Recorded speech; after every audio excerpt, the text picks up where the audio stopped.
Good morning, geometry. Today we get to go to the next section of chapter 18. So it's section 18-2. And what we're going to look at today is volume of pyramids. And our big question to deal with today is, how do you find the volume of a pyramid? Now again, the explorer part goes into an option for you guys to go and follow along and see if you can do it, but we're not gonna really focus on that because we're not here to derive formulas. We're here to apply the formulas. So that's our goal today. How do you find the volume of a pyramid? So first thing is first, the explain 1 really goes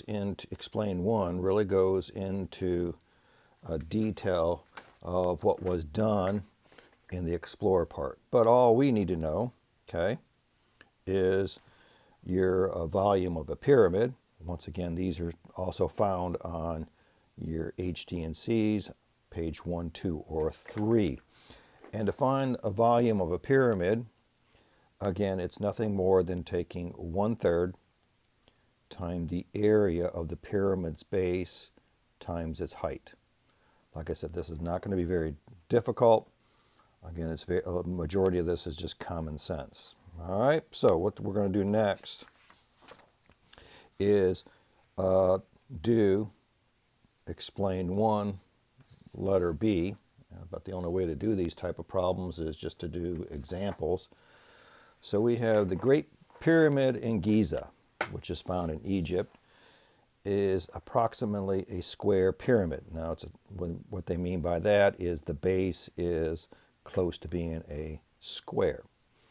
And the pyramid is composed of stone blocks that are rectangular prisms. Goes back to the last section. And they said that an average block has a dimensions of 1.3 meters by 1.3 meters by 0.7 meters. And our goal here is to approximately find out how many stone blocks were used to build the pyramid. Again, I'm just giving an approximate value. They probably use more because of broken parts, whatever, but we're gonna try to keep this as simple as possible. So to do this, to figure out how many blocks we have, we got to find the volume of the pyramid. All right, it's 1/3 times the area of the base times the height of the pyramid. And all I did, again, something to help you guys out here, when it comes to your calculator, again, what I've done over here to the right hand side is I just took this and took the area of the base and multiply it by the height. So it's 52,900 times 146. I find out what that value is, and then I just divided it by 3. And at the same time, I just rounded my answer to the nearest tenth. Now, the next thing we do, in order to figure out how many blocks we have, we got to know we need to know what the value, making a mistake here. We need to find the volume of our block, all right? Which again goes back to the last section, which is a rectangular prism, which is length times width times height. And we found that an average block is about 1.183 cubic meters. Again, they're using average. Once again, this is back in the days there was no factory, so everything could have been off by a couple of tenths or half a meter. Who knows? Again, it's just they're not consistent. So to find the approximate number of blocks, what you need to do is take the volume of the pyramid, which we found in the beginning, and divide it by the volume of a block, and that will give us the approximate number of blocks, which is 2,176,219. So that is an example of what we're doing in section 18-2. Not that difficult. Mostly, the majority of our things are going to be done on my calculator. All right, what I did also next is did the year turn.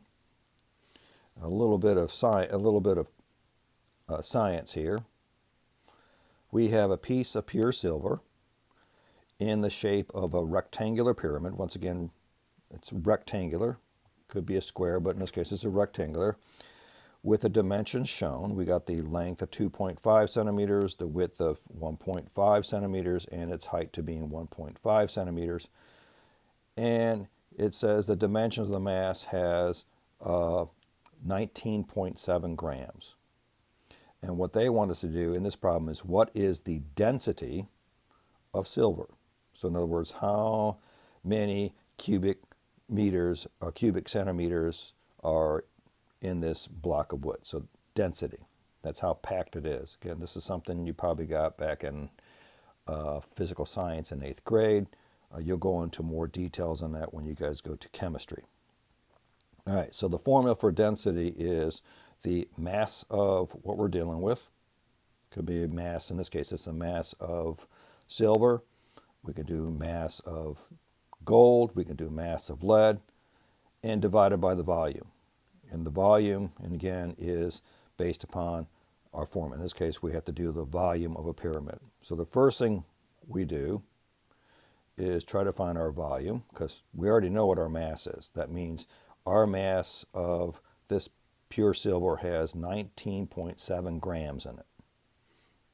All right, so the volume, once again, is 1/3 times the area of the base, which in this case is 2.5 times 1.5. That's where we get the 3.75, multiplied by the height. So again, the volume of this rectangular pyramid of pure silver is 1.875 cubic centimeters. All right, to find the density, you take your mass of, in this case, mass of silver, which is 19.7 grams, and divide it by the volume of your piece of pure silver. And we find it to be approximately 10.5 grams per cubic centimeter. So again, this is just using formulas. Again, explanation of density you could probably get later on when you get into a chemistry or another class that deals with density. All right. So next thing they're talking about in here is finding the volume of a composite figure. So to find a volume of a composite figure, once again, a composite figure is composed with more than one geometric shape. So in order for us to do this, we've got to either add or subtract to be able to find the volume of the composite figures. So again, I've got a couple of examples to show you. I'm going to do letter B of the Explore, or excuse me, of the Explain 2. And the directions say we want to find the volume of the composite figure by a pyramid being removed from a prism. So if you look at this problem right here, we have a rectangular prism, and they have taken out a rectangular prism from it. So we want to find pretty much the volume within here. Okay, again, it's a little bit difficult to show you, but it's like a cup shape. Okay, so the first thing we got to do is they go and show all the details to you. We have to find the volume of the prism, which is in this case, the whole rectangular prism. Then find the volume of the pyramid that's being cut out. And then you find the difference between the two. That's what I say. This is, like I said, this is not a very difficult section. Majority of it is just using your formulas and asking yourself, am I subtracting or am I adding? All right, now let's do one more. It's a relatively, like I said, it's a relatively easy section. You're more than welcome to do the Your Turn 5. You have the solution to that. I'm going to do the Your Turn 6. So here we go. We have a composite figure on our right. Almost looks like a tent, like a circus tent. The composite figure is formed by a rectangular prism, which is down here, with two square pyramids on top. And we want to find the volume of that whole thing. All right, now this one is going to be an addition. We have to add the volume of the rectangular prism, plus we need to add together two of these volumes of those triangular prisms and pyramids, excuse me, and that will be our answer. So what I did is, just to help you out, is find out what the volume of our rectangular prism is. I call that V1, which in other words is just length times width times height. Again, it doesn't matter how your order is because that's commutativity. Length times width times height, that's 100 cubic feet, excuse me.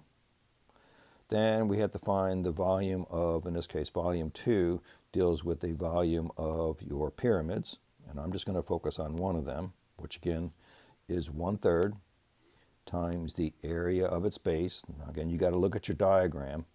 So the area of your base here is 5 feet.